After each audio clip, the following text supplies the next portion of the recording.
देश में उस वक्त सनसनी फैल गई जब डब्ल्यूएचओ ने दावा किया कि इंडिया के 4 कप सिरप की वजह से अफ्रीकी देश गाम्बिया के 66 बच्चों की मौत हो गई। क्या है पूरा मामला, आज जानेंगे। इससे पहले अगर आपने अभी तक चैनल को सब्सक्राइब नहीं किया तो चैनल को सब्सक्राइब कर लीजिए। डब्ल्यूएचओ के मुताबिक कफ एंड कोल्ड सिरप पीने के बाद गाम्बिया में 66 बच्चों की मौत हो गई है।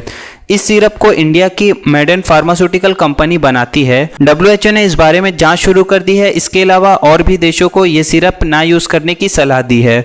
बताया जा रहा है कि मेडेन फार्मास्यूटिकल कंपनी ने टोटल 4 सिरप बनाए थे और डब्ल्यूएचओ ने चारों ही सिरप को जहरीली और सेहत के लिए खतरनाक बताया है। इस बारे में आपकी क्या राय है, हमें कमेंट बॉक्स में जरूर बताइएगा।